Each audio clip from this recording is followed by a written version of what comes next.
السلام عليكم ورحمة الله تعالى وبركاته. إخواني في الله، في هذا الدرس إن شاء الله سنحاول إصلاح مشكل الشحن الوهمي في هاتف انفينيكس سمارت. هذا الهاتف به مشكل الشحن يظهر لكن نسبة الشحن لا ترتفع. إن شاء الله في هذا الهاتف سنحاول إصلاح هذا المشكل. إذا سنقوم فتح الجهاز على بركة الله حتى نتفقد سبب هذا العطل. سنأخذ نظرة عامة على الهاتف، ما سبب هذا المشكل. إن شاء الله سنتوصل إلى حل وسنقوم بإصلاح المشكل.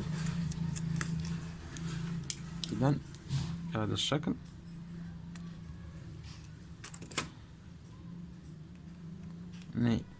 عطل الشحن دائما يكون سببه في الأول يكون منفذ الشحن، ثم مسارات الشحن، وفي الأخير آخر نقطة يكون هو IC الشحن.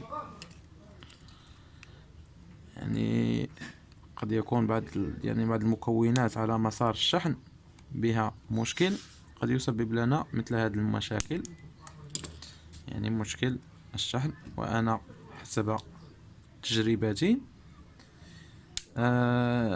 في هواتف الانفينيكس إذا كان بها مشكل في IC الشحن فالهاتف يفقد باور. كثير من الأحيان نجد IC الشحن في هواتف انفينيكس يسبب فصل باور. إذا كما نلاحظ بأني أرى أن هذا المنفذ الشحن متضرر بشكل كبير. سأحاول رفع هذا الكونيكتور. هذا الكونيكتور ديال هواتف الانفينيكس بها مادة لاصقة. نحاول رفعه بشكل، وهي مادة تصنيع، فهي رديئة نوعا ما، لذلك نحاول رفع بشكل سلس بهذا الشكل.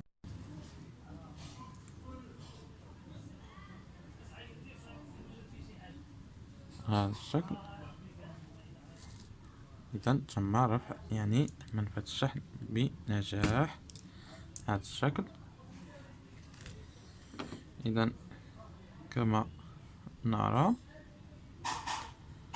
هذا المنفذ الشحن سنحاول إن شاء الله تغييره بمنفذ شحن بمنفذ شحن جديد، وسنرى التغيرات. وبعد ذلك إن شاء الله سنحاول سنبحث عن كونيكتور الشحن الخاص بهذا الهاتف.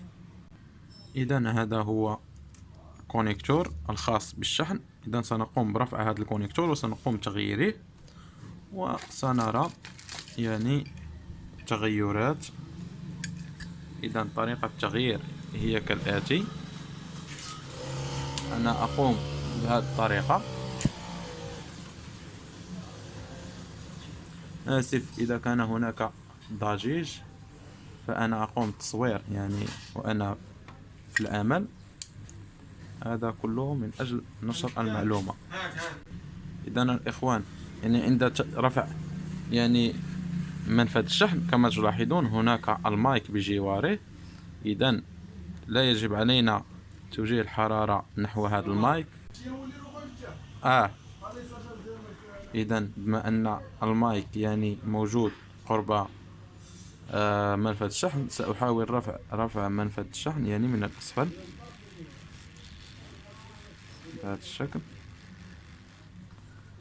أحاول بهذا الشكل. إذا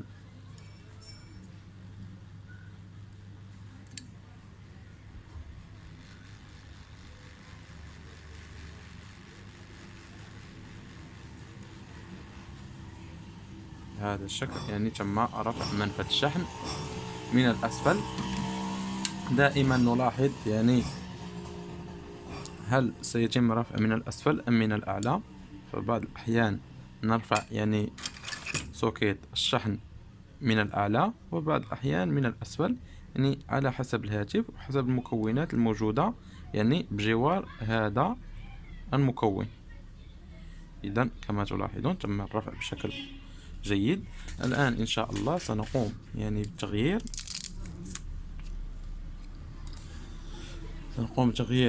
هذا المنفذ بهذا الشكل. إذا للتركيب الجيد، أول خطوة سأقوم يعني بإفراغ يعني أرجل التثبيت بهذا الشكل. أنا أستعمل هذا القلم، فهو جيد لتفريغ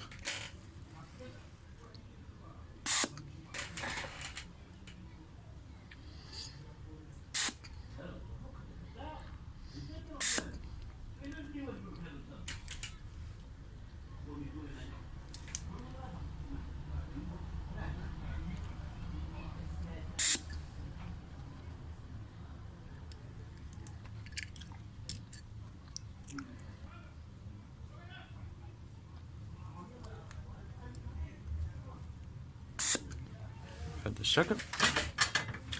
يعني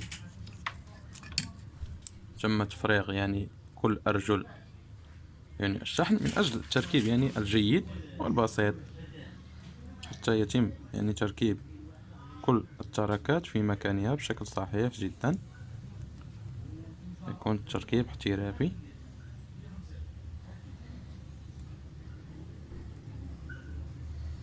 هذا الشكل. إذا تم التركيب يعني بشكل بسيط جدا. الآن لم يتبقى علينا إلا تثبيت كونيكتور الشحن بهذه الطريقة.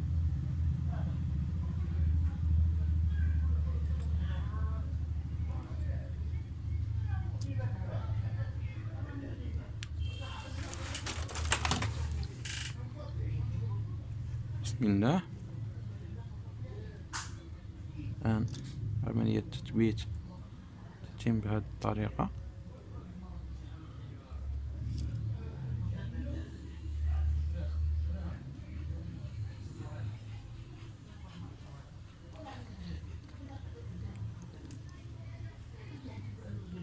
دائما يكون هناك تثبيت، يعني يجب تثبيت بشكل جيد جدا حتى يعمل مع الزبون لفترة أطول. ثم بعد التثبيت فلا بأس أن نضيف يعني تثبيت يعني حتى من الأعلى بهذا الشكل، قليل من مادة يعني الباست بهذا الشكل، ونقوم يعني بالتثبيت من الأعلى أيضا حتى يتخذ منفذ الشحن يعني مكانه بشكل جيد بهذا الشكل. آسف إذا كان هناك ضجيج، فأنا بالقرب من الشارع.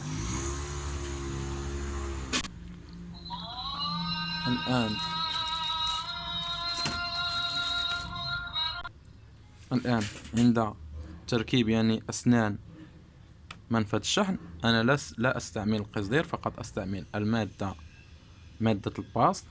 أقوم بوضعها على الأسنان، ثم يعني تفريغ الكاوية من اللحام وتمريرها فوق أرجل يعني منفذ الشحن بهذه الطريقة، ويتم يعني يتم تلحيم بشكل جيد كل النقاط بهذا الشكل. يعني كما تلاحظون يعني تم تلحيم الجيد. سأضيف القليل حتى تكون العملية ناجحة 100%.